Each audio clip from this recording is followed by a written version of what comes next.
اللہ سب کچھ حضرت بول گئے، اب کچھ بولنے کی ضرورت نہیں ہے، بس اتنا عرض کرتے ہیں تیری نسل پاک میں ہے بچہ بچہ نور کا، تیری نسل پاک میں ہے، تیری نسل پاک میں ہے، تو ہے عین نور، تیرا سب گھرانہ نور کا۔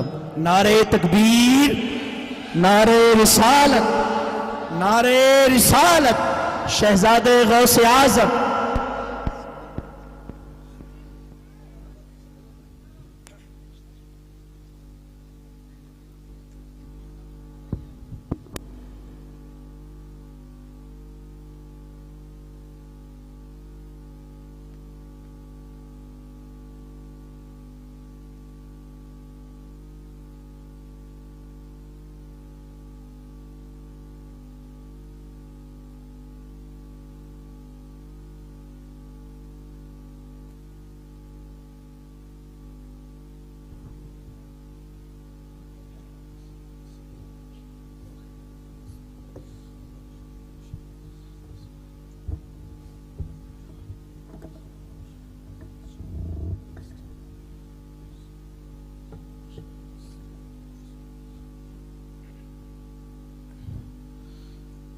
السلام علیکم ورحمۃ اللہ وبرکاتہ۔ الحمد للہ رب العالمین والعاقبۃ للمتقین والصلاة والسلام علی سید الانبیاء والمرسلین وعلی آلہ واصحابہ الطیبین الطاہرین، اما بعد فاعوذ باللہ من الشیطان الرجیم، بسم اللہ الرحمن الرحیم۔ قل لا اسألكم علیہ اجرا الا المودۃ فی القربى، صدق اللہ العظیم۔ قال سید الکونین صلی اللہ تعالی علیہ وآلہ وسلم، حسین منی وانا من حسین، احب اللہ من احب حسینا، حسین سبط من الاسباط، او کما قال علیہ الصلاۃ والسلام، رواہ الترمذی۔ صدق اللہ و صدق رسول اللہ صلی اللہ تعالی علیہ وآلہ وسلم۔ غوث اعظم بمنی بے سرو ساما مددے، قبلہ دین مددے، کعبہ ایمان مددے، انتظار کرم تست من عینی رائے خدا جو وہ خدا بینو خدا دا مددے، بگرداب بلا افتاد کشتی، ضعیفانو شکستہ رات و کشتی، وحق کے خواجہ عثمان ہارون، مدد کن مدد کن مدد کن یا معین الدین چشتی۔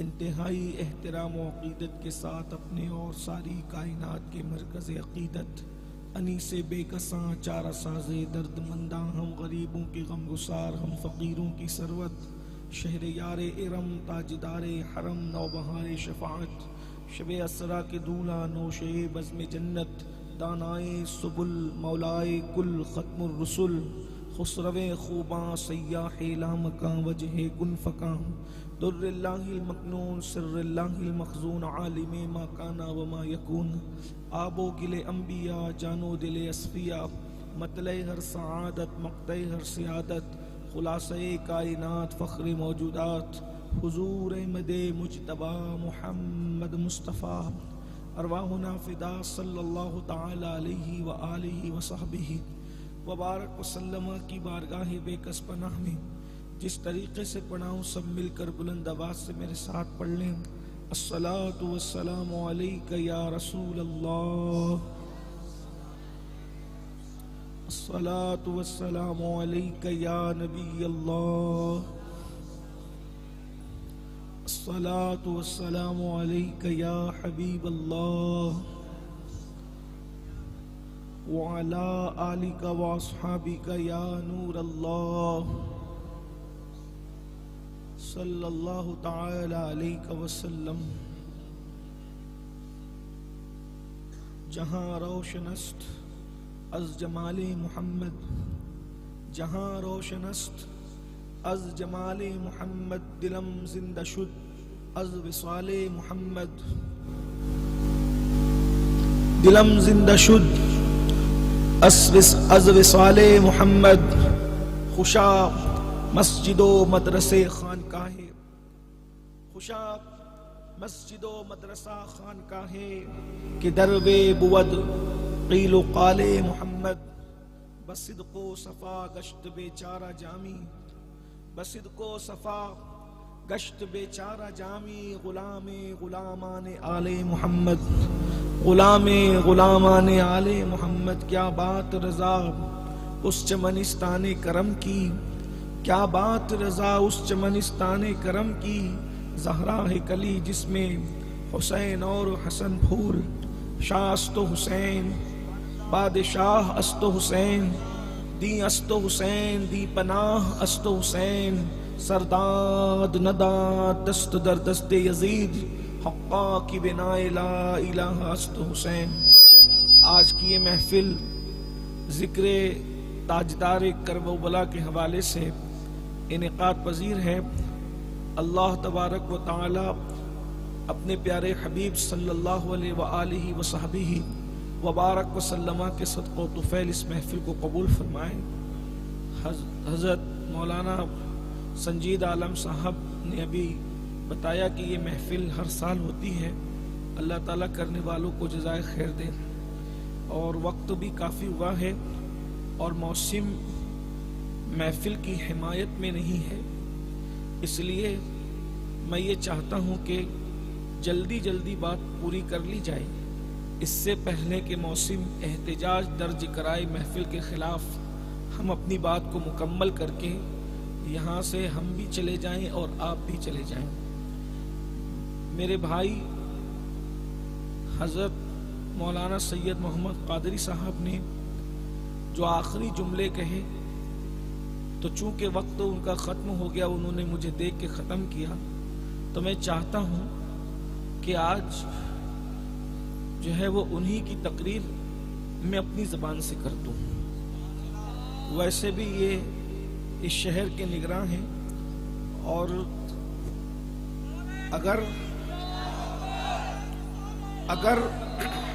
اگر وقت میں گنجائش ہوتی تو وہ جو باتیں کہتے وہ مجھے معلوم ہے، تو میں وہ کہنا چاہتا ہوں۔ تو اب آپ یہ سمجھ لیں کہ صرف میری زبان ہے، اور انہوں نے جو مجبوراً اپنا وقت بڑے پنے کا اظہار کرتے ہوئے مجھے سونپ دیا، تو اسی پر گفتگو کر لیں۔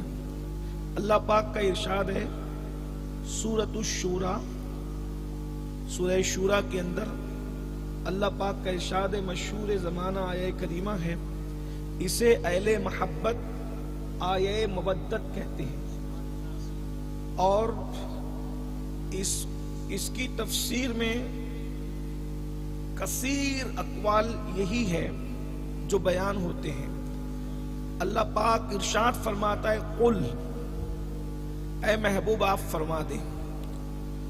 علماء کرام موجود ہیں، قرآن میں جتنی آیتیں ہیں، کسی آیت میں اللہ کافروں سے خطاب کرتا ہے، کسی میں اللہ مومنوں سے خطاب کرتا ہے، کسی میں اللہ منافقوں سے خطاب کرتا ہے، کچھ آیتیں ایسی ہیں جس میں اللہ تعالیٰ لوگوں سے خطاب کرتا ہے، یعنی سب اللہ رب العزت کے الگ الگ اللہ پاک ان سے خطاب فرما رہا ہے۔ لیکن جب وہ قل کہتا ہے تو خطاب کسی اور سے نہیں ہوتا، قل کہتا ہے تو خطاب صرف محبوب سے ہوتا ہے۔ جب وہ صرف محبوب سے باتیں کرنا چاہتا ہے تو وہ محبوب کو کہتا ہے قل، اور اس میں کوئی شامل نہیں ہے۔ اس پر امت کا اجماع ہے کہ جس جس جگہ پر قل ہے وہ وہاں پر محبوب کل ہے، جہاں پر قل ہے وہاں محبوب کل ہے۔ شاید ہندی جاننے والے راجستھان کے لوگ اس قل اور کل میں فرق نہ کر سکیں، لیکن علماء سمجھ گئے ہیں کہ قل اور کل کا فرق کیا ہے۔ جہاں قل ہے وہی محبوب کل ہے۔ اسی لیے سنی جب اپنی محفل کا اختتام کرتے ہیں تو تو میں پر نہیں کرتے، بلکہ قل پر اختتام کرتے ہیں۔ عرس کا اختتام بھی قل پر ہوتا ہے، فاتحہ کی تکمیل بھی قل پر ہوتی ہے، اس لیے کہ اس قل میں ایسی محبت کی کنجی ہے کہ اللہ رب العزت فرماتا ہے قل۔ قل کا مطلب کیا ہوتا ہے؟ آپ فرما دیجئے۔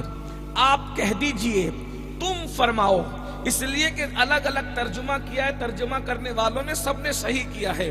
آپ فرمائیے، آپ کہیے، تم فرماؤ، تم کہہ دو، لیکن یہاں پر میں اب آپ کی بجائے تم کا ترجمہ کرنے لگا ہوں، یعنی کیا؟ تم کہہ دو، اس لیے کہ اس تم میں جو محبت ہے وہ تم کی بات بھی الگ ہے، کہنے والے نے کہا ہے۔ اللہ اکبر، آپ سے تم ہوئے، پھر تو کا عنوان ہو گئے، آپ سے تم ہوئے، پھر تو کا عنوان ہو گئے، رفتہ رفتہ وہ میری ہستی کا ساما ہو گئے۔ تم فرماؤ، یعنی تم فرماؤ۔ مومنوں کا اس پر اتفاق ہے کہ قرآن اللہ کی کتاب ہے، حرف حرف اللہ کا نازل کرتا ہے، اس میں کسی کی کوئی ملاوٹ نہیں ہے، اور قیامت تک کبھی کوئی ملاوٹ ہو بھی نہیں سکتی۔ ملاوٹ کرنے والے مٹی میں مل جائیں گے لیکن قرآن میں ملاوٹ کر نہ سکیں گے۔ قرآن وہ پیور کتاب ہے کہ اس کے نہ معاذ اللہ نہ 20 پارے ہیں نہ 40 پارے ہیں، جو 20 کہے وہ بھی جھوٹا اور ملعون ہے، جو 40 کہے وہ بھی جھوٹا اور ملعون ہے۔ ویسے رسول اللہ پارے لے کر نہیں آئے تھے، رسول اللہ تو صورتیں لے کر آئے تھے۔ نبی جب ظاہری حیات میں تھے تب بھی 114 صورتیں تھی، اور نبی کو پردہ فرمانے کے لیے جو ہے وہ تقریباً 1450 سال بیت گئے، اب بھی قرآن کی 114 صورتیں موجود ہیں۔ یہ پارے تو بعد میں ہوئے ہیں، نبی صورتیں لے کر کے آئے تھے، اور اللہ فرما رہا ہے تم فرما دو۔ کلام اللہ کا ہے۔ اصل میں اگر آپ میری بات سمجھ رہے ہیں، اگر آپ کو اچھمبا نہیں ہے، میری بات آسان ہے تو میں آپ کو بتاؤں، جب محبت انتہا کو پہنچتی ہے تو اس وقت معاملہ یہ ہوتا ہے کہ میری بات بھی میں تیری زبان سے سنوں، میری بات بھی میں تیری زبان سے سنوں۔ کلام اللہ کا کہتا ہے قل، تم فرماؤ۔ حضرت استاد زمن نے بہت خوبصورت اس کا فلسفہ بیان کیا ہے۔ قل کہہ کے اپنی بات بھی لب سے تیرے سنی، اللہ کو ہے اتنی تیری گفتگو۔ صرف وصل ہے، مودت میں اکڑنا نہیں ہے، مودت میں جھکنا ہے، مودت میں پیٹھ پھیرنا نہیں ہے، مودت کے اندر جو ہے اللہ اکبر سب کچھ لٹا دینا ہے، مودت میں پیٹھ پھیر کر جانا نہیں ہے، بلکہ ہمیشہ کے لیے یار کا ہو جانا ہے۔ ان کے کوچے میں رہو، نقش کفے پا بن کر، کوئی مٹا تو سکے پر کوئی اٹھا نہ سکے، اسی کو مودت کہتے ہیں۔ اگر آسان زبان میں کوئی سمجھنا چاہتا ہے، مچھلی جو ہے وہ پانی سے محبت نہیں کرتی بلکہ مودت کرتی ہے۔ محبت تو جیتے جی ہوتی ہے، مرنے کے بعد تو کون میں کون، اللہ اکبر۔ اسی لیے بیویاں شریک حیات ہوتی ہیں، شریک ممات نہیں ہوتی، اللہ اکبر۔ مجنو کی قبر کہاں ہے اور لیلا کی قبر کہاں، شیری کی قبر کہاں ہے، فرحات کی قبر کہاں؟ مرنے کے بعد تو بہرحال محبت کرنے والے جدا ہوتے ہیں، لیکن یاد رکھنا مودت میں مرنے کے بعد بھی جدائی نہیں ہے۔ اللہ غور فرمائے، مچھلی پانی سے مودت کیسے کرتی ہے؟ پانی کے اندر رہتی ہے تو اس کو سکون ملتا ہے، اور جب پانی سے نکال دی جائے تو تڑپتی ہے۔ ایک بات اور کہوں، محبت میں کوئی اور بہتر ملتا ہے تو بے وفائی ہوتی ہے، لیکن مودت میں بہتر بھی مل جائے تو پھر اس کے بعد اس کے بغیر چین نہیں آتا جس سے مودت ہوتی ہے۔ میں مودت کی بات کر رہا ہوں۔ محبت میں کوئی بہتر ملے تو پہلے کو چھوڑ دیا جاتا ہے۔ مثال کے طور پہ آپ کو کھانے سے محبت ہے، بہت بھوک لگی ہے، دال روٹی ملا تو آپ نے کھا لیا، محبت تھی نا، لیکن اگر پھر اس کے بعد بریانی ملی تو دال چھوڑ دیا آپ نے۔ ایسے ہی ہوتا ہے۔ میں کتنی لمبی کروں یہ بھی اس لیے کہ موسم مجھے ڈراتا ہے کہ میں آ رہا ہوں، اور میں یہ نہیں کہتا کہ موسم خراب ہے، واللہ تینوں موسم میں کوئی موسم خراب نہیں ہو سکتا۔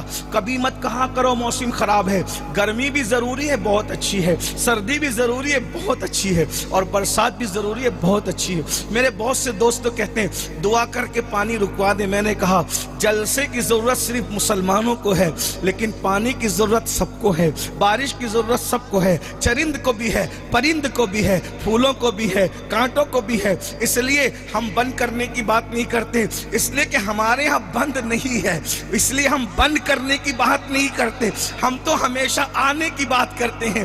اللہ اکبر۔ تو بہرحال جتنے ٹائم میں موسم اجازت دے گا، اللہ کی مرضی، اتنے ٹائم میں جہاں پر موسم نے اپنا زور دکھایا میری گفتگو وہیں پہ ختم ہو گئی، بلکہ اگر میں مودت کا معنی سمجھانے میں کامیاب رہا تو یاد رکھیے کہ یہ محفل بھی کامیاب ہے۔ میری بات سمجھ میں آ رہی؟ میں کوئی مشکل تو نہیں کہہ رہا ہوں، میری بات آسان ہے، سمجھ میں آ رہی ہے؟ پھر حیرت سے کیوں تک رہے ہو بھائیو؟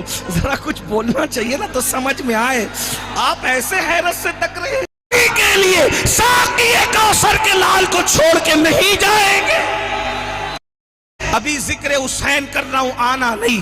ہم یہ بھی کہہ سکتے ہیں اور آپ دیکھیں گے کہ حسین بادشاہ کی اتنی حکومت ہے کہ وہ رک جائے گی، لیکن پھر کہہ رہا ہوں ہم بند کرانے والے لوگ نہیں ہیں، ہم تو بلانے والے لوگ ہیں۔ اس لیے کہ باران اللہ کے نظام میں کون عمل دخل کرے؟ ہم بہت گنہگار لوگ ہیں، مگر جن کے دامن سے وابستہ ہے وہ بہت بڑے لوگ ہیں، اس لیے ان کے واسطے سے سنی جاتی ہے۔ اگر آپ کہیں تو میں گفتگو کو آگے بڑھاؤں ورنہ ختم کروں۔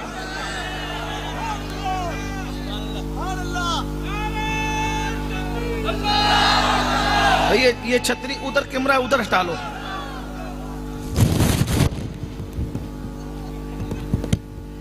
سب کو اپنی اپنی فکر ہے، ہمیں اپنی کوئی فکر نہیں ہے، کیونکہ ہم نے محبت نہیں کی، ہم نے مودت کی ہے۔ ہاں، اور یہ پورا مجمع مودت والا انشاءاللہ، کہ میرے علماء بھی انشاءاللہ مودت والے، اور انہی کی مودت سے تو ہم نے مودت سیکھی ہے۔ میں اگر بات آگے بڑھاؤں تو سب مل کر بلند آواز سے درود شریف پڑھ لیں۔ رب صلی وسلم دائما ابدا علی حبیبک خیر الخلق کلہم۔ یہ آپ لوگ اس کو جو ہے وہ سائٹ کرے، ورنہ مجھے ان کے سر نہیں دکھتے، اور یہ مجھے دکھتے نہیں تو مجھے مزہ نہیں آتا۔ تو آپ تھوڑا سا اس کو سائٹ کریں اپنے کیمرے کو، اور پھر اس کو بھی جو ہے وہ ٹوپی ٹوپا جو پہنانا ہے پہنا لو، لیکن اس کو سائٹ کرو۔ ایک بار سب بلند آواز سے درود شریف پڑھو۔ صلی اللہ علیہ نبی المی والہ واصحابہ وبارک وسلم۔ میرے بھائیو، اب تک آپ کسی کی محبت میں بھیگے ہو، آج حسین بادشاہ کی محبت میں بھیگ کے دیکھو۔ ہاں، یہ بھیگنا بھی قیامت کے دن پسینے میں بھیگنے سے بچا لے گا انشاءاللہ۔ ایک بار پھر نبی اور آل نبی میں بلند آواز سے درود شریف پڑھ لیں۔ صلی اللہ علیہ نبی المی والہ واصحابہ وبارک وسلم۔ صلاۃ و سلام علیک یا جد الحسن والحسین وعلی آلک واصحابک یا جد القوثرین۔ سیدہ کہے گی بابا دیکھیے جے پور کے کریم نگر میں بیٹھ کر آپ کے غلام میرے حسین بادشاہ کا ذکر کیسے بارش میں سن رہے ہیں۔ سیدہ نے بابا کو سفارش کر دی ان کے، تو تمہارا بھی بیڑا پار ہے، میرا بھی بیڑا پار ہے انشاءاللہ۔ ہم لنگڑے لولے اندھے بہرے گونگوں کی محفل نہیں کر رہے ہیں، ہم ان کی محفل کر رہے ہیں۔ ہم آتے بھی ہیں تو نگاہ میں ہوتے ہیں، جاتے بھی ہیں تو نگاہ میں ہوتے ہیں، ہم بیٹھتے بھی ہیں تو نگاہ میں ہوتے ہیں، حتیٰ کہ نیت جو لے کر آتے وہ بھی نگاہ میں ہوتے ہیں۔ ارے اللہ اکبر، جو نگاہ میں ہوتے ہیں انہی کو بلایا جاتا ہے، سب کو بلایا بھی نہیں جاتا۔ محبوب کی محفل کو محبوب سجاتے ہیں، آتے ہی ہیں وہ آتے ہیں وہی جن کو میرے سرکار بلاتے ہیں۔ آقا کی ثنا خوانی دراصل عبادت ہے، ہم نعت کی صورت میں قرآن سناتے۔ بات آگے بڑھاؤں جے پور کے غیور جوانوں، میں بات عرض کر سکتا ہوں، کسی میں کوئی پابندی نہیں، مولا حسین کی سنت پر عمل کرتے ہوئے کہہ دوں جس کو جانا ہے چلے جائے، ہم کوئی مواخذہ نہیں کریں گے۔ لیکن کربلائیوں نے کہا تھا حسین تجھے چھوڑ کے جانے والی زندگی پہ لعنت ہے، ہم تجھے چھوڑ کے کیا جائیں گے، اس لیے کہ تجھے چھوڑ کر 1000 دن کی زندگی سے بہتر ہے تیرے قدموں میں ایک دن کی وفا کی زندگی ہو جائے۔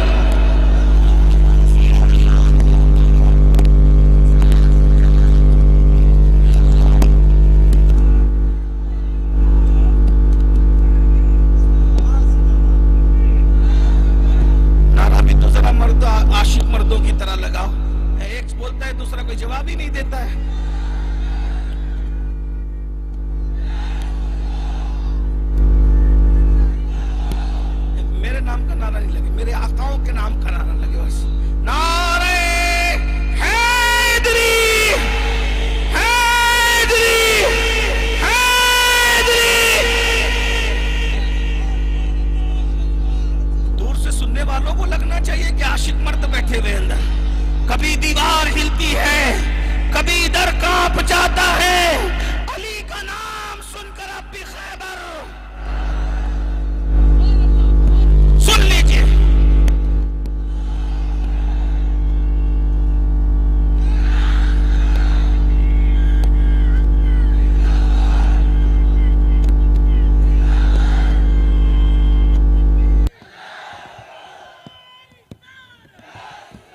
چلیے اس خوبصورت موسم میں ایک نعرہ اور لگا لیتے. میں کہوں گا یا حسن تو سب مل کے کہیں گے یا حسین. یا حسن یا حسن یا حسن یا حسن یا حسن.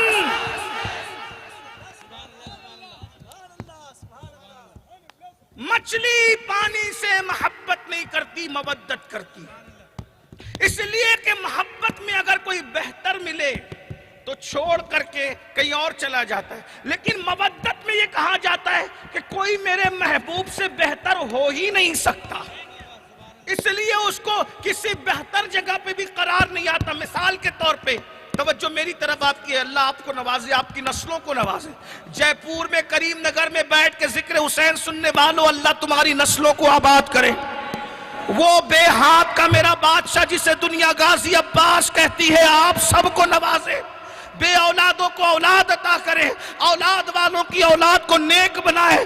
اللہ تم سب کو، تمہاری نسلوں کو مودت اہل بیت نصیب فرمائے، عظمت صحابہ اور احترام صحابہ کے ساتھ. توجہ کریں، مچھلی پانی میں ہے، پانی میں ہے، مودت کرتی ہے، چھوڑ کر نہیں جائیں گے. لیکن مچھلی کو پانی سے اٹھایا، مخمل کی چادر پہ ڈالا. بولو پانی سے بہتر مخمل کی چادر ہے کہ نہیں ہے؟ مخمل کی چادر نرم ہے، مخمل کی چادر میں گداز ہے، مخمل کی چادر میں سوز ہے، لیکن اس کے باوجود بھی آپ اس کو لا کے ڈال دیں، وہ تڑپتی رہے گی، تڑپتی رہے گی. کیوں؟ اس لیے کہ محبت نہیں کرتی، وہ مودت کرتی ہے. اس لیے اس کو پانی کے سوا کوئی چاہیے ہی نہیں، وہ مودت کرتی ہے. ایک بات بتاؤں، مودت کیا ہوتی ہے؟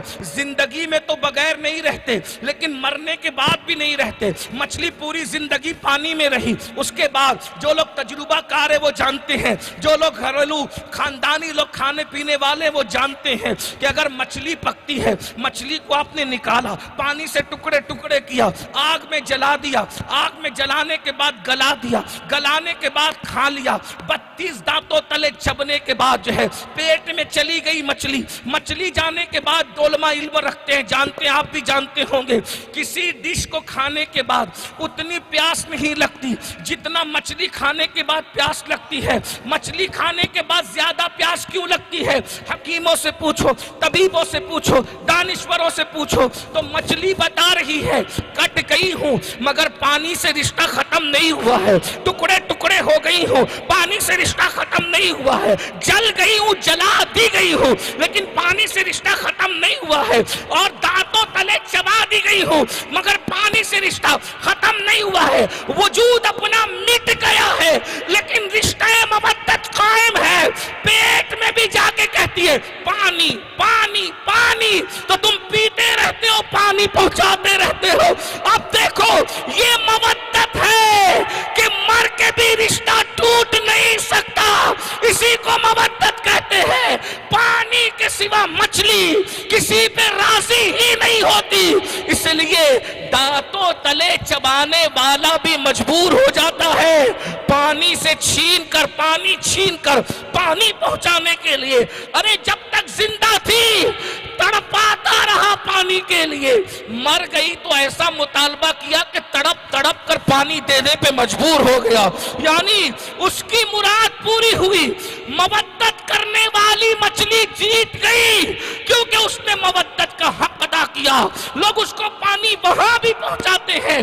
اب آئیے بلا تمثیل اللہ نے کہا الا المودۃ فی القربى، میرے حبیب کی آل سے مودت کرو، یعنی زندہ رہو تو بھی ان کے بغیر نہیں رہنا، اور مر جاؤ تو ان کے بغیر نہیں رہنا. اور ایک بات بتاؤ، زندگی میں تم ان کے بغیر نہیں رہو گے، مرتے وقت ان کے بغیر نہیں رہو گے تو اللہ کرم کرے گا، تمہاری قبر میں ان کا دیدار نصیب ہوگا.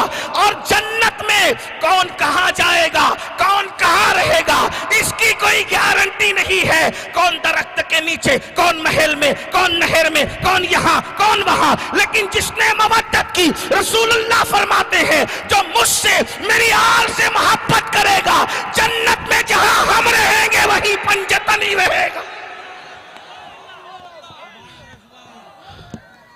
اس لیے کہ مودت کرنے والوں کو جانتے ہیں کہ یہ جنت میں رہ نہیں سکتے. ہمارے بغیر نہیں رہ سکتے، تو اس لیے اپنے ساتھ کر لیا۔ کتنا بڑا اعزاز ہے۔ ایک بات اب بات سمیٹتے ہوئے، بہت امتحان نہیں لوں گا، ذرا توجہ کریں۔ جب مودت ان کو چھوڑ کر کوئی بھاتا ہی نہیں، ان کو چھوڑ کر کوئی بھاتا ہی نہیں، ان کو چھوڑ کر کوئی تصور میں آتا ہی نہیں، ان کو چھوڑ کر کوئی جچتا ہی نہیں، ان کو چھوڑ کر کوئی بچتا ہی نہیں، تو پھر یہی تو محبت اور مودت ہے۔ اب ایک سوال کرتا ہوں، اگر واقعی تم نے مودت کی ہے تو مچھلی کو پانی سے نکال کے مخمل پہ ڈالا تو تڑپی کہ نہیں تڑپی؟ بولو بھائی، تڑپی کہ نہیں تڑپی؟ تڑپی۔ تو تم پنجتن کو چھوڑ کر جتنا وقت گانے میں گزارتے ہو، پھر تمہیں سکون کیسے ملتا ہے؟ اس لیے کہ دو ہی چیز ہو سکتی ہے، جب آپ جڑے ہوں گے پنجتن سے تو اتنی دیر آپ گانوں سے نہیں جڑے ہوں گے، اور جتنی دیر آپ گانوں سے جڑے ہوں گے اتنی دیر آپ پنجتن سے نہیں جڑے ہوں گے۔ اس لیے کہ ایک دل میں کوئی ایک ہی ہو سکتا ہے، یا گانے کی محبت یا پنجتن کی محبت، یا گناہ کی محبت یا پنجتن کی محبت، یا زنا کی محبت یا پنجتن کی محبت، یا حرام لقمے کی محبت یا پنجتن کی محبت، یا نشے کی محبت یا پنجتن کی محبت۔ یزید کے دل میں زنا کی محبت تھی، اس لیے پنجتن نہ تھے۔ یزید کے دل میں بانسری کی محبت تھی، اس لیے پنجتن نہ تھے۔ یزید کے دل میں نشے کی محبت تھی، اس لیے پنجتن نہ تھے۔ اب میں کیا کہوں، نعرہ ہی تو پنجتنی نہیں بناتا، نعرہ ہی تو مودت کا ثبوت نہیں ہے۔ مودت کا ثبوت کیا ہے؟ سب نقصان اٹھا لو، پنجتن کو نہ چھوڑو۔ اس سے کوئی یہ مراد نہ لے کہ ہم صرف پنجتن کو مانتے، کسی کو نہیں مانتے۔ سچا پنجتنی وہی ہے جو عظمت صحابہ کو دل میں رکھ کے پنجتن سے پیار کرے۔ یہ وضاحت کے ساتھ سن لیں، لیکن سنو، میں بات آگے بڑھاتے ہوئے کہہ رہا ہوں۔ حضرت سیدنا امام اعظم ابو حنیفہ کو کہا گیا کہ یا تو آپ اہل بیت چھوڑے یا تو دنیا چھوڑے۔ اندر کی گفتگو یہ تھی، جسے دنیا امام اعظم کہتی ہے وہ ایسا کشتہ عشق آل رسول تھا کہ امام اعظم نے اپنی 40% آمدنی اہل بیت کے لیے وقف کر رکھی تھی۔ امام اعظم اپنے گھر میں اس وقت تک پھل نہیں کھاتے تھے جب تک اہل بیت کے گھر میں پھل نہیں پہنچا دیتے تھے۔ امام اعظم کہتے تھے جو اہل بیت کا سپورٹ کرے گا، ساتھ دے گا، اللہ اس کو بدر و احد میں شرکت کا ثواب عطا کرے گا۔ بڑا پرچار کرنے والی ہستی امام اعظم، بادشاہ نے کہا چھوڑ دو زید کا سپورٹ کرنا، آل رسول کی امداد کرنا، نفس زکیہ کی امداد کرنا چھوڑ دو۔ امام نے فرمایا مودت میں چھوڑنا ہے ہی نہیں۔ تو بادشاہ نے کہا میں تمہیں مار ڈالوں گا۔ کہا مار ڈالو۔ تو کہا مار ڈالنے کے لیے یہ تو نہیں چلے گا نا کہ کہوں گا کہ ایک بندہ آل رسول سے محبت کرا تھا، ہم نے مار ڈالا تو تختہ ہی الٹ جائے گا، اب کریں کیا؟ تو اس کو کہتے ہیں ناچ نائے تو آنگن ٹیڑھا۔ اس نے کیا کیا؟ امام اعظم کو عشق اہل بیت کی سزا دینے کے لیے قاضی بننے کا عہدہ پیش کیا۔ قاضی بنو۔ امام اعظم نے کہا میرے نبی کی حدیث ہے جس کو قاضی بنایا گیا اس کو الٹی چھری سے ذبح کر دیا گیا، تو میں نے الٹی چھری سے ذبح نہیں ہونا ہے، میں نے تو قاضی نہیں بننا۔ کہا اچھا، تو پھر اللہ کی قسم ہم تمہیں قاضی بنائیں گے۔ آپ نے کہا اللہ کی قسم میں قاضی نہیں بنوں گا، اور میں تو مجھ سے زیادہ کفارہ ادا کرنے کے اسباب آپ کے پاس ہے، آپ قسم توڑ کے کفارہ ادا کر دو۔ تو کہا جیل جاؤ گے۔ کس لیے؟ محبت۔ آج محبت اہل بیت آسان ہے، اہل بیت سے محبت کر تو کھچڑا بھی کھانے ملتا ہے، شربت بھی پینے ملتا ہے، بہت کچھ ملتا ہے نا، لیکن ان کو دیکھو جو اصلی محبت اہل بیت میں ڈوبے ہوئے تھے۔ محبت اہل بیت میں ان کو کہاں ڈالا گیا؟ جیل میں، اور روزانہ عصر کے بعد جیل سے نکالا جاتا اور امام کے سر پر جو ہے وہ چابک مارے جاتے، زور سے چلا کر کے کہتے بولو قاضی بنو گے کہ نہیں بنو، اور خاموشی سے کہتے اہل بیت چھوڑو گے کہ نہیں چھوڑو۔ امام اعظم کہتے نہ کل چھوڑا تھا نا آپ، اس لیے کہ اہل بیت وہ ہے ہی نہیں جن کو چھوڑا جائے، اور ان کو چھوڑنے کے بعد باقی کچھ بچتا ہی نہیں۔ اہل بیت کو چھوڑو گے تو اہل بیت کا کچھ نہیں بگڑے گا۔ تمہارے پاس بچے گا ہی کچھ نہیں، ایمان تک نہیں بچے گا. آپ کیا باتیں کرتے ہو؟ میرے امام اعظم ابو حنیفہ سرکار نے کہا دنیا چھوڑ دوں گا لیکن محبت اہل بیت نہیں چھوڑ سکتا. بالآخر بادشاہ مجبور ہوا اور مجبور ہو کر امام اعظم کو چپکے سے اس نے زہر دے دیا، اور زہر دیا تو پھر میرے اور تمہارے امام، کروڑوں حنفیوں کے امام اعظم ابو حنیفہ جیل میں شہید ہو گئے زہر کھلانے کی بنیاد پر. لیکن آپ کو پتا ہے جس نے اہل بیت سے وفا کی، اہل بیت نے کسی کا احسان نہیں رکھا. او ہم سے محبت کرنے والے، ہمارے ڈنکا بجانے والے، ہم شرق و غرب میں تیری عظمتوں کے ڈنکے بجا دیں گے. اور آج بھی دیکھو جہاں کلمہ پڑھنے والے ہیں وہاں حنفی موجود ہے. یہ اہل بیت کی محبت کا ہی نا. اور کتنے عزت کے ساتھ امام اعظم ابو حنیفہ دفن کیے گئے. پورا بغداد کھچا کھچ بھرا تھا. لوگ کہتے تل دھرنے جگہ نہیں تھی. صبح کو تدفین شروع ہوئی اور لوگ کہتے کہ 3 دن تک لوگ مٹی ڈالتے رہے. منصور جس نے نام آ گیا، معافی چاہتا ہوں، کہ جس بادشاہ نے امام اعظم ابو حنیفہ کو شہید کیا، وہ قبر پر آ کر کے سر رکھ کے رونے لگا کہ امام جب میں زندہ تھا تب بھی تم نے مجھے جب تم زندہ تھے تب بھی تم نے مجھے شکست دی، اور وصال کے بعد تو ایسی شکست دی کہ شکست کا داغ میں زندگی میں کبھی بھول نہیں سکتا.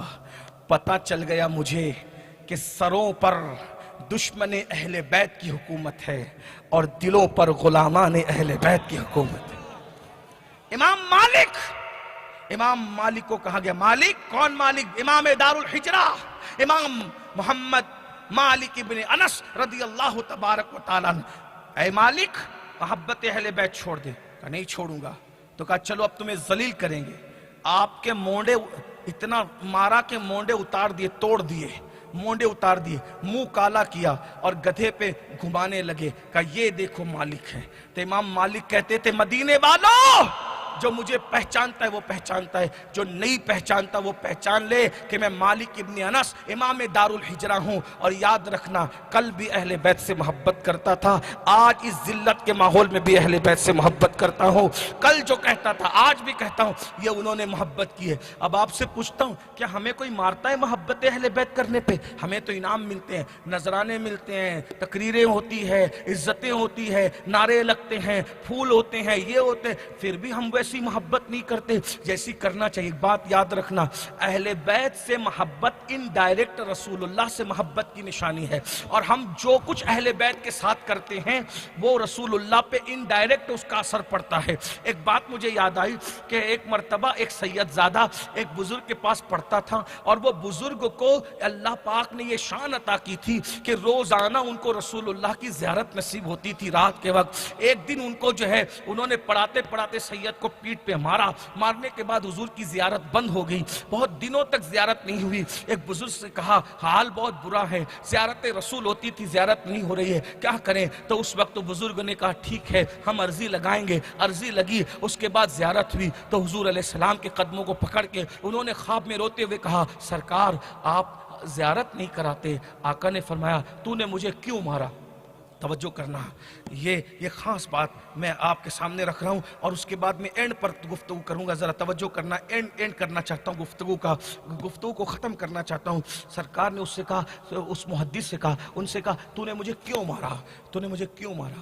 انہوں نے عرض کی یا رسول اللہ قربانت شوم، میری جان آپ پہ قربان، میں آپ کو کیسے مار سکتا ہوں؟ میں تو آپ کا کلمہ پڑھتا ہوں، آقا آپ میری جان ہو، میرے ایمان کی جان ہو، ایمان کا ایمان ہو، یا رسول اللہ میں آپ کو کیسے مار سکتا ہوں؟ آقا نے فرمایا تو نے مجھے کیوں مارا؟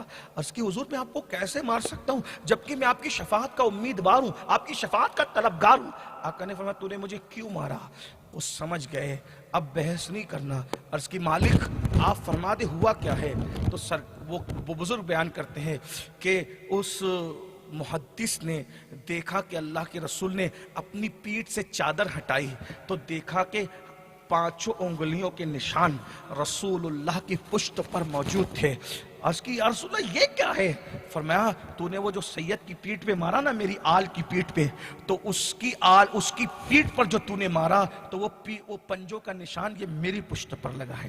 حضور اپنی آل سے اتنی محبت کرتے ہیں، اتنا پیار۔ اب میں سوچتا ہوں کہ جب اس محدث نے انجانے میں شاگرد سمجھ کر اپنے شاگرد کو جو نبی سے نسب رکھتا تھا پیٹھ پہ مارا تو نشان حضور کی پیٹھ پہ پڑ گئے، وہ تو اللہ اکبر جو نبی کا ڈائریکٹ بیٹا ہے، جسے قرآن ابنا انا کہتا ہے، جب اس کے وجود پر تیر چل رہے ہوں گے تو رسول اللہ کے وجود پر کیا گزر رہی ہوگی؟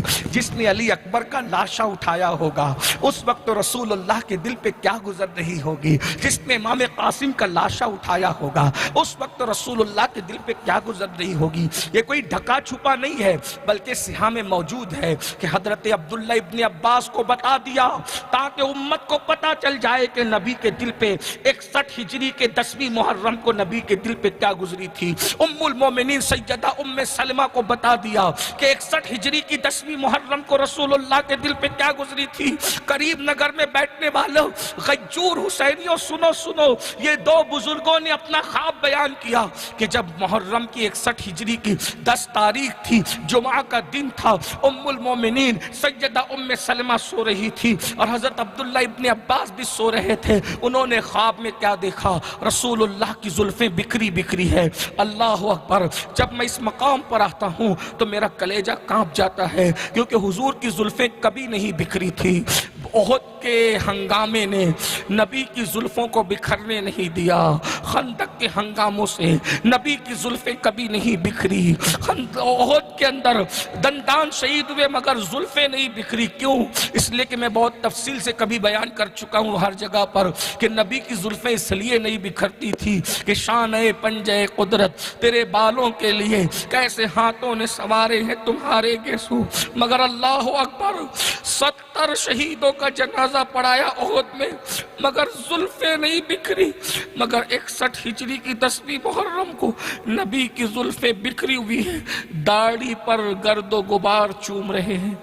مورخین نے تو لکھا ہے کہ داڑھی پر گرد و غبار دیکھا گیا، لیکن میں فکر رضا کا وارث ہوں، فکر رضا ہماری محافظ ہیں، اس لیے میں بہت محتاط جملے میں بات کر دوں۔ حضور کی داڑھی شریف پر گرد و غبار چوم رہے تھے، حضور کا جسم پر جو جبہ لباس تھا وہ خون آلود تھا اور آنکھوں سے آنسو بہ رہے تھے۔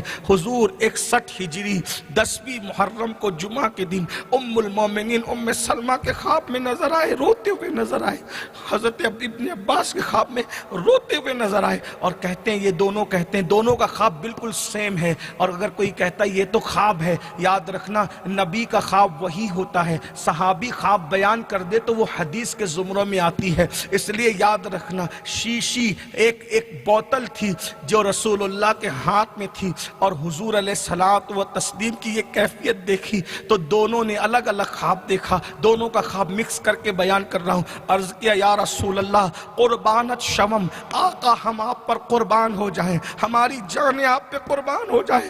حضور یہ بکھری ہوئی زلفیں، یہ گرد و غبار داڑھی شریف کو چومتے ہیں اور جبے پر میرے آقا خون کے دھبے۔ کیا ہوا؟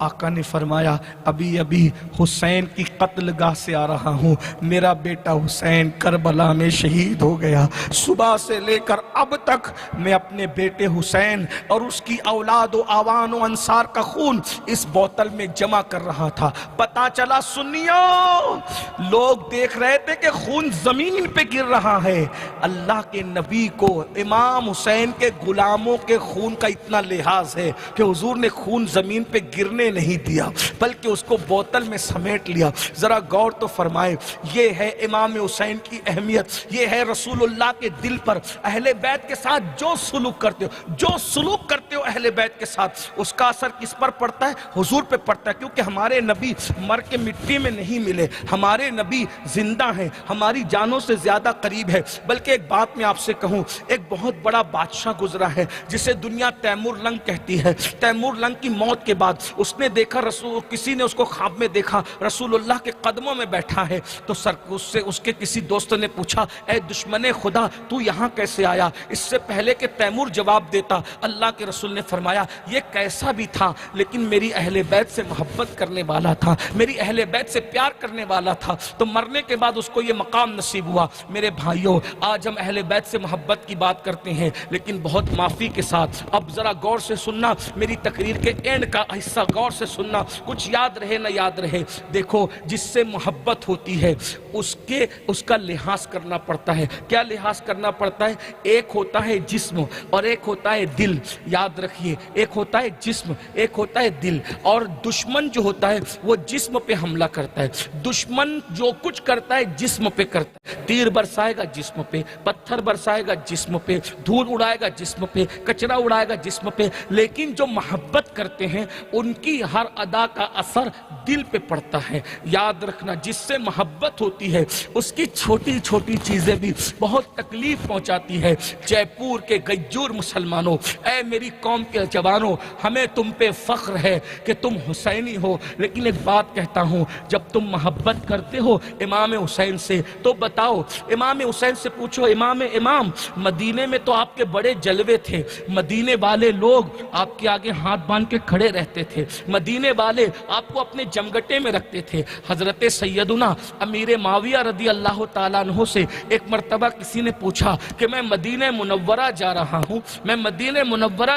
ہوں، میں نے کبھی امام حسین سے ملاقات نہیں کی ہے، آپ مجھے بتائیں کہ اگر میں مدینے جاؤں تو میں پہچانوں گا کیسے کہ حسین کون ہے؟ تو حضرت امیر معاویہ کہتے ہیں جب مدینے جاؤ تو جو سب سے خوبصورت انسان نظر آئے، پہلی نشانی سب سے خوبصورت وہی حسین ہوں گے۔ نمبر 2، اہل مدینہ سب سے زیادہ جس کا ادب کرتے ہوں گے وہ حسین ہوں گے، ان کے ارد گرد غلاموں کا جمگٹا لگا ہوگا وہ حسین ہوں گے، وہ سر جھکا کر مسجد میں ہوں گے وہ حسین ہوں گے۔ آپ بتائیں کہ یہ نشانی حضرت امیر بتا رہے ہیں، حضرت امیر معاویہ بتا رہے ہیں۔ اللہ اکبر، توجہ فرمائے، غور فرمائے۔ اب آپ سے پوچھتا ہوں، ہم نے محبت کی ہے، آخر پوچھو، اتنی عزت تھی مدینہ منورہ میں کہ لوگ پیدل نہیں چلنے دیتے تھے، اتنا احترام تھا مدینہ منورہ میں کہ بچوں کو بھی پیدل نہیں چلنے دیتے تھے۔ جب غازی عباس اور شہزادہ علی اکبر دونوں مل کر مدینے کے بازار میں آتے تھے تو بھیڑ لگ جاتی تھی نبی کے شہزادوں کو دیکھنے کے لیے، یہ محبتوں کا ماحول تھا۔ لیکن مدینہ طیبہ کی راحتیں چھوڑ کر کربلا کے ریگزاروں پر کیوں آئے؟ پوچھئے، امام سے پوچھئے۔ اور میری گفتگو یہ میرا درد دل ہے، سنیو، کیوں آئے؟ شہزادہ علی اکبر ہم شبیہ پیمبر خاک و خون میں تڑپتا دیکھا نا، آپ کو پتا ہے حسین ابن نمیر، سوات سے حسین ابن نمیر وہ بندہ قاتل ہے حضرت سیدنا شہزادہ امام علی اکبر کا۔ جب حسین ابن نمیر نے شہزادہ علی اکبر کے سینے میں جو ہے وہ نیزہ کھوسا اور نیزہ ڈالا، شہزادہ علی اکبر زمین پر آئے۔ جب زمین پر آئے تو اس نے لات مار کر کے نیزے کا حصہ توڑ دیا اور توڑ کر کے کہا، حسین بہت بہادر بنتا ہے، اب بیٹے کے سینے سے جو ہے یہ نیزہ نکال کے بتا، تب تیری بہادری سمجھ میں آئے گی۔ آپ سے پوچھتا ہوں، یہ کیفیت ایک باپ کے دل پر، ایک کیفیت، تم بھی بیٹوں کے باپ ہو، تم بھی بچوں کے باپ ہو، اور اللہ نے ہمیں بھی پنجتن کے غلام اور کنیزیں عطا کی ہے۔ بچے اگر تیز رفتاری کے ساتھ بائک بھگا کر نکل جائیں تو ہمارا دل دھک دھک کرتا ہے۔ بچوں کی بیماری کا ذکر سنے، گھر سے فون آ جائے، بچے کو بخار ہے، تقریر میں دل نہیں لگتا، سفر میں دل نہیں لگتا، بیٹی بیمار ہے، دل نہیں لگتا۔ اس 56 سال کے امام حسین نے اپنے بیٹے کے سینے سے کس طریقے سے نیزہ نکالا ہوگا، اور 19 سال کے بھتیجے قاسم کی لاش اٹھا کر کیسے لائے ہوں گے، اور 6 مہینے کا ننھا سا بچہ جب گود میں آخری ہچکی لے کر کے شہید ہوا ہوگا، اس وقت امام عالی مقام کے دل پہ کیا گزری ہوگی۔ لیکن کربلا ہوا کیوں؟ کربلا ہونے کی وجہ کیا تھی؟ دین پہ وقت آیا تھا، یزید کلمہ پڑھ کے نماز کا نظام ختم کرنا چاہتا تھا، یزید کلمہ پڑھ کے نشے کو پرموٹ کرنا چاہتا تھا، یزید کلمہ پڑھ کے پردے کا نظام ختم کرنا چاہتا تھا، یزید کلمہ پڑھ کے سوتیلی ماؤں کو پاپ کی نظر سے دیکھنے کو حلال کر دینا چاہتا ہے۔ خواجہ حسن نظامی نے یہاں تک لکھا ہے کہ اس نے اپنی سوتیلی ماں پر پاپ کی نظر ڈالی۔ آگے کا پورا قصہ آپ ادھر جا کر کے پڑھے، میں اس سے زیادہ نہیں کہہ سکتا۔ اور شیخ محقق شیخ عبدالحق محدث دہلوی نے لکھا کہ وہ ام المومنین سیدہ عائشہ صدیقہ کو گالیاں دیتا تھا۔ ام المومنین جس کے بستر پہ قرآن نازل ہوتا تھا، وہ ام المومنین جو ایسی طیبہ اور طاہرہ ہے کہ جس کی عظمت میں اللہ نے سورہ نور کی 18 آیتوں کو نازل فرمایا، وہ ام المومنین کو وہ گالیاں دیتا تھا۔ جو گالی دیا تھا وہ گالی میں نقل نہیں کرتا۔ میری عظیم ماں، عظمت والی ماں، مفتی چار ملت، میرے رسول کی آنکھوں کی ٹھنڈک، محبوبہ محبوب رب العالمین، میں کیا عرض کروں، اتنا گندا اور ناپاک تھا۔ اس کا مطلب یہ کل ملا کر جو آج سب کچھ ہمارے معاشرے میں، مسلمانوں کے معاشرے میں جو کچھ ننگا ناچ ہو رہا ہے، یہی یزید کا خواب تھا۔ یزید وہی معاشرہ بنانا چاہتا تھا جو آج ہمارے معاشرے میں ہے۔ کلمہ تو ہو، پردہ نہ ہو، کلمہ تو ہو، نماز نہ ہو، کلمہ تو ہو، تلاوت قرآن نہ ہو، کلمہ تو ہو، نشہ ہو، کلمہ تو ہو، پاپ ہو، کلمہ تو ہو، زنا ہو، کلمہ تو ہو، لڑکوں کے ساتھ بدکاریاں ہو، بدفعلیاں ہو۔ اللہ اکبر، یہ سب یزید کے دیکھے ہوئے خواب تھے۔ امام حسین اس کے خلاف کھڑے ہوئے اور کھڑے ہو کر کہا، تیرے ہر خواب کو چکنا چور کر دوں گا، میں اپنا گھر چھوڑوں گا لیکن شریعت بچاؤں گا۔ علی اکبر خاک و خون میں تڑپتے رہیں گے، یہ منظر دیکھ لوں گا لیکن نظام نماز کو تڑپتا ہوا نہیں دیکھوں گا۔ قاسم کو خاک و خون میں تڑپتے ہوئے دیکھ لوں گا لیکن پردے کے نظام کو میں کبھی تار تار ہونے نہیں دوں گا۔ میرے گھر کی بیٹیوں کی چادریں چھینی جائے گی، میں اس کو، اللہ اکبر، اس صدمے کو سہ لوں گا لیکن قیامت تک کی بیٹیوں کو پردے کا نظام دینا چاہوں گا۔ اب آپ سے پوچھتا ہوں، اس جنگ میں ہم کس کے ساتھ کھڑے ہیں؟ اس جنگ میں کس کے ساتھ کھڑے ہیں؟ میں پوچھنا چاہتا ہوں، میرے کہنے پر تم بارش ہونے کے بعد بھی میدان چھوڑ کے نہیں گئے۔ اللہ اکبر، میں نے تمہیں جذبات میں لا کر کے کہا نا حسینی ہو، تو بولو میرے کہنے پر تم رکے ٹھیک، کوئی نہیں گیا کیا؟ الصلاۃ خیر من النوم سن کر ایسے ہی جذبات کے ساتھ مسجد بھی جاتے ہو؟ مسجد ویران ہے اور دشمن تو تیر چلانے کے لیے ہوتا ہے لیکن دوست تو مرہم رکھنے کے لیے ہوتا ہے۔ ہمارے اعمال امام حسین پر یزیدی تیر سے کم نہیں ہے، بلکہ یزیدی تیر امام حسین کے دل کو چھلنی کر رہے تھے، امام حسین کے جسم کو چھلنی کر رہے تھے یزیدی تیر، اور ہمارے گناہ کے اعمال امام حسین کے دل کو چھلنی کر رہے ہیں۔ قبر میں جانے کے بعد یزید تو امام حسین کو تکلیف نہ پہنچا سکا لیکن قبر انور میں رہتے ہوئے بھی آپ اپنے امام کو تکلیف پہنچا رہے ہو۔ سوچو، جب تم کسی لڑکی کے گلے میں ہاتھ ڈال کر زنا کا پلان بناتے ہو تو اس وقت امام حسین اور ان کے نانا کے دل پہ کیا گزرتی ہوگی؟ جن کا مر گیا وہ ماتمی لوگ ہیں، ہمارے حسین تو زندہ ہے، ہمارے عقیدے میں امام حسین زندہ ہے۔ لوگ ہمیں گالی دے، ہمارے پاس ثبوت موجود ہے۔ وَلَا تَقُولُوا لِمَنْ يُقْتَلُ فِي سَبِيلِ اللَّهِ أَمْوَاتٌ بَلْ أَحْيَاءٌ وَلَكِنْ لَا تَشْعُرُونَ، جو اللہ کی راہ میں مارے جائیں انہیں مردہ نہ کہو، وہ زندہ ہیں، بلکہ ایک مقام پر فرمایا کہ ان کو مردہ گمان بھی مت کرو، ان کو مردہ گمان بھی مت، مردہ کہنا تو دور کی بات، مردہ تم سوچ بھی نہیں سکتے، وہ زندہ ہیں۔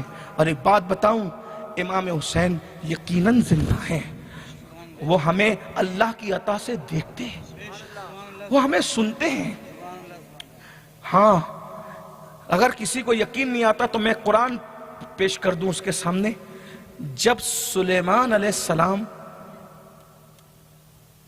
کو ایک چونٹی 3 میل کے فاصلے سے دیکھ سکتی ہے اور ان کو سن سکتی ہے، وہ اللہ جو چونٹی کو سننے اور دیکھنے کی اتنی طاقت دے تو وہ جو نبی کا بیٹا ہے اللہ نے اس کو کتنی طاقت دی ہوگی، اللہ نے ان کو کتنی قوت دی ہوگی۔ لیکن بس اتنا کہنا چاہتا ہوں درد دل کے طور پر، میرے بھائیوں بتاؤ، کیا آج مسلمان کے 16 17 سال کے لڑکے اور لڑکیاں زنا اور بدکاری کی طرف نہیں جا رہے ہیں؟ کیا تم نے یہ نہیں سنا رسول اللہ کی زبانی کہ جو زنا کرتا ہے اس کے سینے سے ایمان ایسے نکل جاتا ہے جیسے کپڑے اتارنے والے کے کپڑے نکل جاتے ہیں اور چھتری کی طرح سایہ فگن ہو جاتا ہے۔ آج لڑکیوں کو پاپ کی نظروں سے دیکھا جا رہا ہے۔ کیا آپ نے اپنے بزرگوں کا قول نہیں سنا؟ جو عورتوں کو پاپ کی نظر سے دیکھے گا مرتے وقت اس کی زبان پہ کلمہ نہیں آئے گا۔ آج ہماری 90% آبادی بے نمازی ہے۔ جمعہ کی 2 رکعت پڑھنے کے لیے جاتے ہیں اور 2 رکعت پڑھ کے بھاگ کر آ جاتے ہیں، 5 وقت نہیں پڑھتے۔ حسینی ہے، امام حسین نے تو کربلا میں آخری سجدہ کیا۔ امام حسین نے، میں تو حیران ہوں، ہندو، مسلم، سکھ، عیسائی، پارسی اور جو ہے وہ شیعہ، سنی، وہابی، جس نے بھی امام حسین کی زندگی لکھی سب نے یہی لکھا کہ امام حسین میدان کربلا میں حالت سجدہ میں شہید ہوئے۔ امام نے سر سجدے میں رکھا، نماز میں تھے، اور نماز میں ایک حکمت یہ بھی تھی کہ حسین وہ بہادر تھے کہ اس بہادر کو نماز کے علاوہ شہید کیا نہیں جا سکتا تھا۔ کربلا ختم ہونا تھا نا، تو کہیں نہ کہیں اپنے آپ کو سرنڈر کرنا تھا۔ توجہ، اس لیے کہ حسین تو شہید ہونے کے لیے پیدا ہوئے تھے، شہید شہادت کے لیے پیدا ہوئے تھے مولا حسین، کیونکہ جس دن ولادت ہوئی اسی دن نبی نے شہادت بیان کر دی تھی۔ تو حسین پاک تو شہید ہونے کے لیے ہی پیدا ہوئے تھے۔ اب اگر لڑتے رہتے تو شہید نہ ہوتے، شہید ہونے کے لیے سرنڈر کرنا تھا۔ اگر یزیدیوں کے سامنے سرنڈر ہو جاتے تو مقصد ختم ہو جاتا، تو پھر شہید بھی ہونا ہے، سرنڈر بھی ہونا ہے، تو یزیدیوں کے سامنے نہیں، وحدہ لا شریک کے سامنے سر رکھ کر کے امام نے اپنے آپ کو اللہ کے سپرد کر دیا اور بتا دیا کہ میری اور میرے لوگوں کی پہچان نہ ڈھول ہے، نہ تاشا ہے، نہ ناچ ہے، نہ گانا ہے، نہ ماتم ہے، نہ بال نوچنا ہے، نہ چہرے پہ تماچے مارنا ہے۔ ہماری نشانی سجدہ ہے۔ جو سجدہ کرے گا وہ میرا ہے، جو سجدہ نہیں کرے گا وہ میرا نہیں ہے۔ اب بتاؤ آپ کس کے ساتھ ہو؟ اللہ کے رسول علیہ السلام نے فرمایا، میں تو حیران ہوں میری قوم کب سمجھے گی؟ اللہ کے رسول فرماتے ہیں، اے ابو ہریرہ، جو نماز نہیں پڑھتا اس کو صدقہ اور زکوٰۃ بھی مت دیا کرو۔ جو نماز نہیں پڑھتا اس کے ساتھ اٹھا بیٹھا مت کرو، کیونکہ اس پہ آسمان سے لعنت اترتی ہے۔ اور سابقہ کتب میں لکھا ہے کہ بے نمازی جب رستہ چلتا ہے تو کیڑے مکوڑے اللہ سے کہتے ہیں، اللہ ہمیں حکم دے اس بے نمازی غدار کو ہم ختم کر دیں۔ زمین کہتی ہے مجھے حکم دے کہ میں اپنے اندر اس کو دھسانوں۔ اللہ فرماتا ہے اگر مجھے اپنی رحمت کا خیال نہ ہوتا تو میں اس پہ بھی لعنت کرتا، اس کی 7 پشتوں پہ لعنت کرتا۔ یہ ہے بے نمازی۔ بے نمازی کو کہاں امان ملے گی؟ آج مسلمان کہتے ہیں پریشان ہے، بیٹی کو رشتے نہیں آتے، روزی کا مسئلہ، سب کہتے ہیں اب مسئلہ کیسے حل کرنا چاہتے ہو؟ تعویذ دو، دعا کرو۔ علماء موجود ہیں، میں تمہیں نا امید کرنے نہیں آیا۔ آپ نماز چھوڑ کر کسی سے بھی دعا کرائیے، آپ کو کسی کی دعا کی برکت نہیں ملے گی۔ علماء موجود ہے، کیونکہ حدیث ہے، صحیح 6 کی حدیث ہے۔ آقا فرماتے ہیں کہ جو نماز چھوڑ دیتا ہے اللہ صالحین کی دعا سے اس کا حصہ ختم کر دیتا ہے۔ نماز چھوڑنے والے کو صالحین کی دعا میں کوئی حصہ نہیں ملتا۔ پھر آپ کیا کہتے ہو؟ پیر صاحب کی دعا میں اثر نہیں ہے۔ او اس کی دعا میں اثر ہے، تو اس کا اہل نہیں ہے۔ ماں کی دعا میں اثر نہیں ہے، ماں کی دعا میں اثر ہے، تو اس کا اہل نہیں ہے، کیونکہ اللہ کے رسول نے فرمایا جو نماز چھوڑ دے گا اللہ نیکوں کی دعا سے اس کا حصہ ختم کر دے گا۔ پہلی بات تو تمہیں اور مجھے کسی کی دعا کی ضرورت بھی نہیں ہے۔ اگر نماز پڑھ لو نا تو آپ کو اور مجھے کسی کی دعا کی ضرورت بھی نہیں ہے، کیونکہ میرے نبی اتنی دعا کر چکے ہمارے لیے، اب ہمیں کس کی دعا کی ضرورت ہے؟ اٹھتے بیٹھتے چلتے پھرتے امت کے لیے دعا کی۔ حجۃ الوداع کے موقع پہ حج میں پہنچے تو ہاتھ اٹھا کے دعا کرتے کرتے تقاضۂ بشریت جب غالب آیا تو ہاتھ تھک گئے، تو پھر آپ نے ہاتھ نیچے کر لیا، مگر امت کے لیے دعا کرتے رہے۔ ہمارے نبی غلاف کعبہ پکڑ کر سجدوں میں کعبۃ اللہ کے اندر جا کر معراج پہ جا کر اللہ سے ہمارے لیے بہت مانگا ہے، سب کچھ مانگ لیا ہے، بس اس دعا کی برکت پانا چاہتے ہو تو نماز کی طرف آؤ، اور اگر نماز کی طرف نہیں آؤ گے تو اللہ کے رسول نے فرمایا، کیا فرمایا سنو، آقا فرماتے ہیں کہ جو نماز چھوڑ دے میں محمد اس سے بیزار ہوں، قیامت کے دن اس کا میرا کوئی وعدہ نہیں ہے، اس کے لیے میرا کوئی وعدہ نہیں ہے۔ میں اس بات پر آتا ہوں تو اپنے جوانوں سے کہتا ہوں، اگر مجھے یہ پتا چل جاتا، جے پور کے لوگ یا سنی لوگ یا مسلمان مجھ سے کہتے کہ امین القادری تو ہم ایک ایک کے ایک پیر کو پکڑ کر بول کہ ہم نمازی بن جائیں تو ہم نمازی بن جائیں گے، تو میں ایک ایک کے پیر پکڑ کے کہہ لیتا کہ نمازی بن جاؤ۔ وجہ بتاؤں؟ کیونکہ مجھے پتا ہے، ہم نے جو روایتیں پڑھی ہے، بزرگوں سے سنی ہے، اس میں یہ آیا ہے کہ مولا علی نے فتویٰ دیا بے نمازی کافر، فاروق اعظم کا فتویٰ ہے بے نمازی کافر، عبداللہ ابن مسعود کا فتویٰ ہے بے نمازی کافر۔ اسی طرح سیدی اعلیٰ حضرت نے 100 زائد سے زیادہ صحابہ کا تذکرہ لکھا کہ 100 سے زائد صحابہ نے فتویٰ دیا کہ بے نمازی کافر۔ لیکن چونکہ ہم حنفی ہونے کی وجہ سے اس میں تعویل کرتے ہیں، ہم ڈائریکٹ بے نمازی کو کافر نہیں کہتے۔ لیکن علماء سے پوچھو، اللہ کے رسول فرماتے ہیں، آپ کہتے ہیں نا ہم سنی ہیں، ہم حسینی، ہم جنت میں جائیں گے۔ میں نے کہا کیسے جاؤ گے نماز چھوڑ کر؟ کیونکہ یہ حدیث صحیح ہے، اللہ کے رسول فرماتے ہیں جس نے جان بوجھ کر ایک وقت کی نماز چھوڑ دی، اس کا نام جہنم کے دروازے پہ لکھ دیا جاتا ہے، اور جس کا نام جہنم کے دروازے پہ لکھ دیا جاتا ہے وہ جہنم کے اندر داخل کیا جائے گا۔ جب رسول اللہ نے کہہ دیا کہ بے نمازی جہنم میں جائے گا تو جائے گا، کیونکہ رسول اللہ نے جس کو جنتی کہا وہ جنت میں جائے گا، جس کو جہنمی کہا وہ جہنم میں جائے گا۔ حضور کہہ رہے ہیں کہ بے نمازی جہنم میں جائے گا، تو اب آپ بتائیں آپ کس منہ سے بے فکر ہو، کس سوچ میں پڑے ہو؟ ایک مرتبہ جہنم کے دروازے پہ نام لکھ جائے تو آقا فرماتے وہ جہنم میں جائے گا۔ ایک دن میں جس کا نام 5 وقت جہنم کے دروازے پہ لکھا جا رہا ہے، ذرا غور کریں اس کا ٹھکانہ کیا ہوگا۔ رحم کر لو اپنے آپ پر، رحم کر لو۔ اور جہاں تک قادری اور چشتیت کا معاملہ ہے، یہ بات تو سنی کا بچہ جانتا ہے کہ اللہ کے سچے رسول صلی اللہ علیہ وآلہ وسلم نے فرمایا ہے، اللہ اکبر، میرے آقا صلی اللہ علیہ وآلہ وسلم فرماتے ہیں کہ اللہ کیا فرمایا؟ اللہ اکبر فرماتے ہیں جس کی نماز نہیں اس کا دین نہیں۔ الا لا دینا لا صلاۃ لا، او کما قال الاسلام، کہ جس کی نماز نہیں اس کا دین نہیں ہے۔ یہاں ایک شخص آیا آقا سے کہنے لگا یا رسول اللہ آپ دین بتاتے ہیں، میں دین قبول کر لوں گا لیکن یہ نہیں کروں گا، یہ نہیں کروں۔ آقا نے کہا چلے گا، یہ نہیں کرے گا، یہ نہیں کرے گا، چلے گا۔ کہا میں نماز بھی نہیں پڑھوں گا۔ فرمایا چلا جا، جس کی نماز نہیں اس کا دین نہیں۔ نماز دین کے لیے، مسلمان ہونے کے لیے آپ کو نماز پڑھنی پڑے گی۔ سیدی اعلیٰ حضرت کے والد امام المتکلمین مولانا نقی علی خان علیہ رحمہ اپنی کتاب میں لکھتے ہیں کہ شافعی بعض شواف علماء کا یہ فتویٰ ہے بے نمازی مر جائے نا تو اس کی قبر مت بناؤ بلکہ مٹی برابر کر دو۔ اللہ کے رسول نے ایک مقام پہ فرمایا بے نمازی مشرکوں کی طرح ہے۔ اور اب سنیے ذرا، بات آئی، یہ بات بہت بیان ہوئی ہے، شاید آج آپ کے دل پہ اثر ہو جائے، اللہ کرے کسی کے دل میں اتر جائے۔ آقا فرماتے ہیں بے نمازی قیامت کے دن فرعون کے ساتھ اٹھے گا، حامان کے ساتھ اٹھے گا، اور ابی ابن خلف کے ساتھ اٹھے گا۔ یہ ابی ابن خلف کیا ہے؟ وہ دنیا کا وہ بدترین انسان ہے۔ حضور نے اپنی پوری زندگی میں صرف ایک ہی بندے کو قتل کیا ہے جس کا نام ابی ابن خلف ہے۔ سرکار علیہ السلام کے ہاتھ سے جو قتل ہوا ہے، اور علماء فرماتے ہیں جو نبی کو قتل کرے اس سے بدترین کوئی نہیں، اور نبی جس کو قتل کرے اس سے بدترین۔ سوچو تو صحیح، جس کو رحمت للعالمین قتل کرے وہ کتنا گندا اور بدترین انسان ہوگا۔ او مسلمانوں تم کہاں ہو؟ میرے بھائیوں رحم کرو، تمہارے ہاتھ جوڑتا ہوں خدا کے لیے۔ ایک وقت کی نماز کے لیے صرف 10 منٹ کا ٹائم لگتا ہے، صرف 10 منٹ کا 10 منٹ کا ٹائم کیا ہوتا ہے میرے بھائی؟ بتاؤ 10 منٹ میں کیا جاتا ہے؟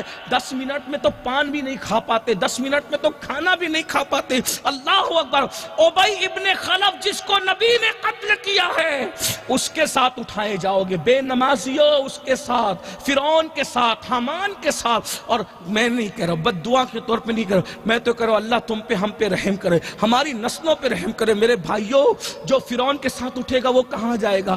جو بتاؤ حامان کے ساتھ اٹھے گا کہاں جائے گا؟ جو ابی ابن خلف کے ساتھ اٹھے گا کہاں جائے گا؟ مجھے تو صدمہ اس بات کا ہے کہ جلسہ کرنے والے جلسے کی مصروفیت میں نماز نہیں پڑھتے۔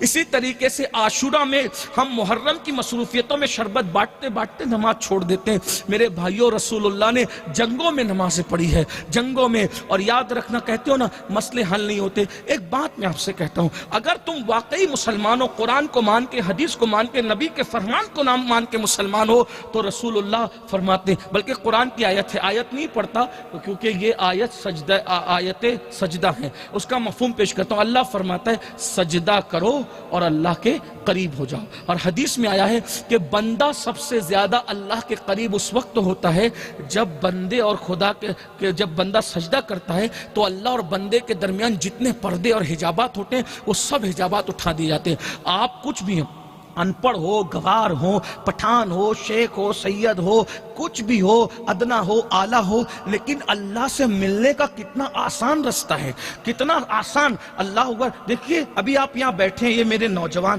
اللہ انہیں لمبی عمر دے، آپ کو بھی. ہر بندہ چاہ رہا ہے کہ سیدوں سے ملو، ہے نا، یہی نا مسافہ، ہمارے قریب بیٹھنا، علماء سے ملو، علماء کے قریب ہو جاؤ.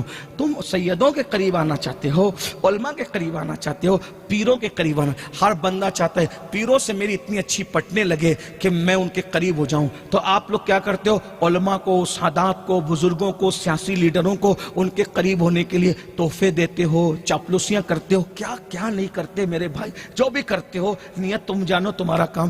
سب کے قریب ہونا چاہتے ہو. میں پوچھتا ہوں، رب سے بڑا بھی کوئی ہے تمہارے عقیدے میں؟ رب سے بڑا بھی کوئی ہے تمہارے عقیدے میں؟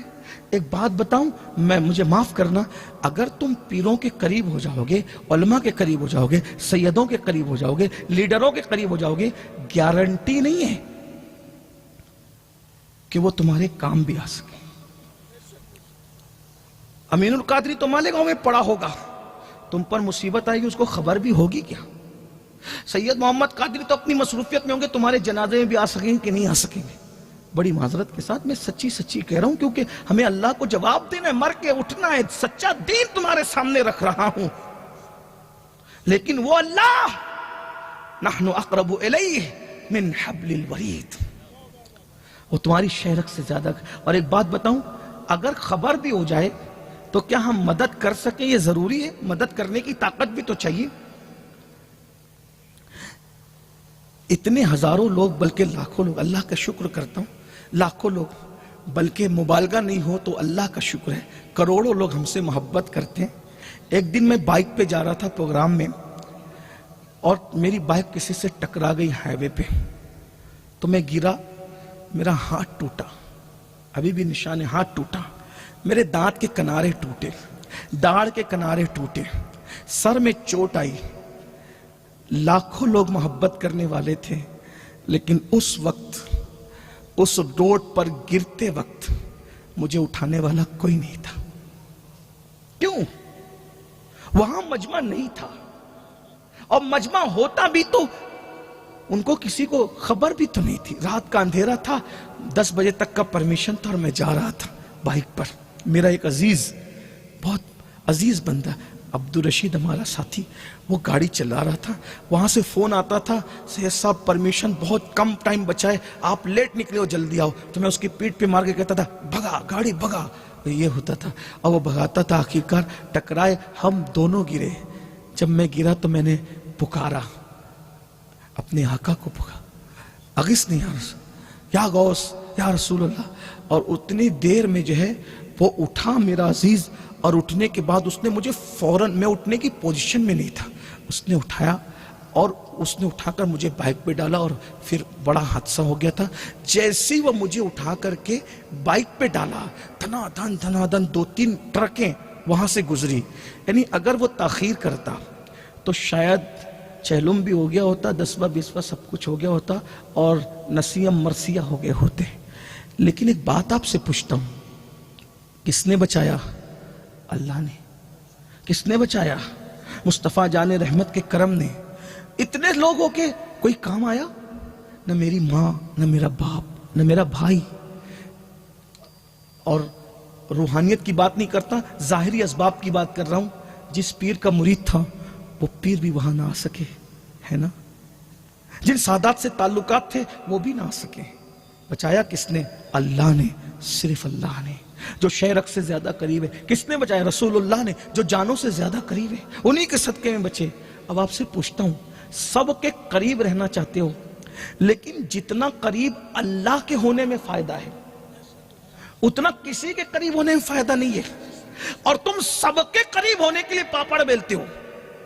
بلکہ ہم لوگوں سے بھی قریب ہونے میں نیت یہ ہونا چاہیے کہ ان سے قریب ہوں گے تو اللہ سے قریب ہوں گے. یہ نیت ہونی چاہیے، بس یہ.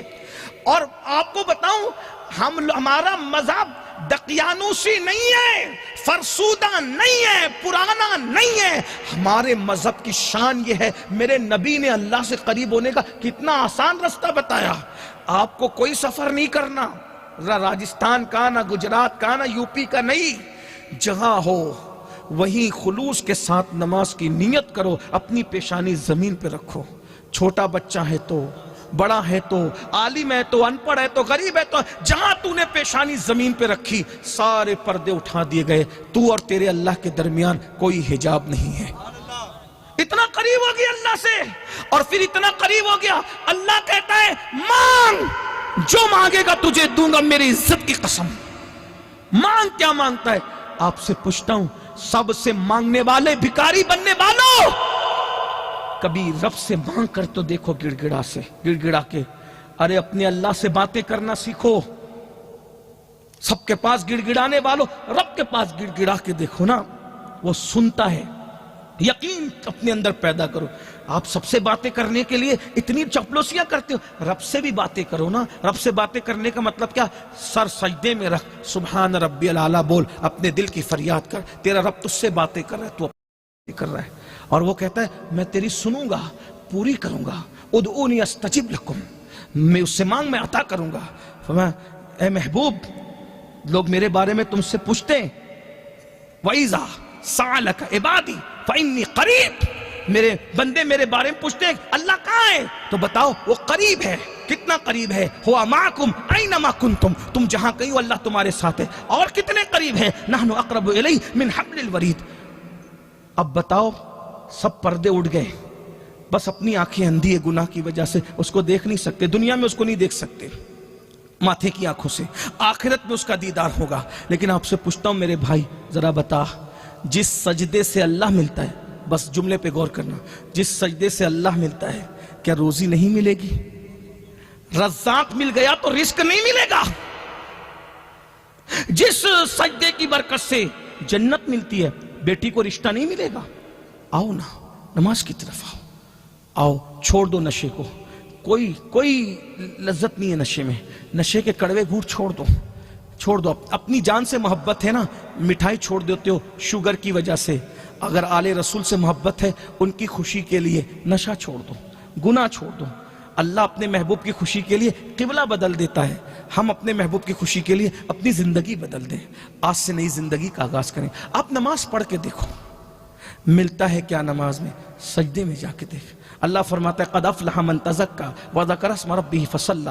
اللہ فرماتا ہے مراد کو پا گئے وہ لوگ، کامیاب ہو گئے جنہوں نے من پاک کیا، نمازی بن گئے. قد افلح المؤمنون الذین هم فی صلاتهم خاشعون، وہ مراد کو پہنچے جو اپنی نمازوں میں اللہ کی بارگاہ میں گڑ گڑاتے ہیں. آؤ نمازی بنے، کیونکہ اصل حسینیت سجدہ ہے، اصل حسینیت شریعت پہ چلنا ہے. کیا میں آج ان حسینیوں سے اللہ کو گواہ بنا کے وعدہ لے سکتا ہوں؟ جو بارش میں بھی حسین کے نام پر میدان چھوڑ کے نہیں جاتے، تو آج وہ انشاءاللہ شریعت کا میدان چھوڑ کر بھی نہیں بھاگیں گے. آج امام حسین کے نام پہ کتنے لوگ ہیں، کوئی پریشر نہیں ہے، کتنے لوگ ہیں جو مولا حسین کی محبت میں آج سے نمازی بننا چاہتے ہیں. سبحان اللہ. اٹھا کے رکھے ذرا، کربلا والے کو دیکھ لینے دیں. اور سبحان اللہ، اٹھا کے رکھے، اٹھائی کے رکھے. کتنے لوگ ہیں. دوسرا وعدہ، اس سے بڑا اور بڑا وعدہ نہیں ہوگا. اٹھا کے رکھے. ارے غازی کے چاہنے والوں، انہوں نے تو بازو کٹا دیے امام کے لیے، آپ اتنی دیر ہاتھ بھی اٹھانا برداشت نہیں کر سکتے. کتنے لوگ ہیں جو نشے کے خاتمے کے لیے آج سے کوشش کریں گے. اللہ آپ سب کو سلامت رکھے، باکرامت رکھے، اس محفل کو قبول فرمائے. گفتگو کے درمیان اگر کوئی غلطی ہو تو اللہ معاف کرے. ابی ابن خلف کے ساتھ انشاءاللہ ہمیں نہیں اٹھنا ہے، ہمیں اٹھنا ہے تو امام حسین اور ان کے نانا کے ساتھ اٹھنا ہے انشاءاللہ. اس لیے ہم نماز کی پابندی کریں گے. اللہ تعالی ہم سب کو عمل کی توفیق دے. گفتگو کے درمیان کوئی غلطی ہو تو اللہ معاف کر دے. ایک اعلان کر دوں اس خوشی کے ماحول میں، ہیں کر دوں؟ ابھی محرم میں آئے انشاءاللہ ہر سال جو جے پور کی سرزمین پہ سالانہ اجتماع ہوتا ہے، وہ اکتوبر کی 12 تاریخ کو انشاءاللہ کربلا میدان میں ہوگا. انشاءاللہ کربلائی لوگوں کو سب کو کربلا میں آنا ہے انشاءاللہ. آئیں گے نا انشاءاللہ؟ اور ابھی سے اس کی دعوت عام کیجئے، اس کی تشہیر کیجئے، خوب تشہیر کیجئے۔ میدان کربلا کم پڑ جانا چاہیے حسینیوں کی بیٹھک سے۔ ابھی سے یہ مشن پہ چلیں، سید کا ساتھ دو، ہمارے بھائی سے، ہمارے بھائی شکیل اور یہ علماء کی سرپرستی میں کام کر رہے ہیں، ان کا ساتھ دو، سپورٹ کرو۔ سنی دعوت اسلامی جو علماء کی سرپرستی میں کام کری، ان کا تعاون کرو۔ اللہ سب کا حامی و ناصر ہو۔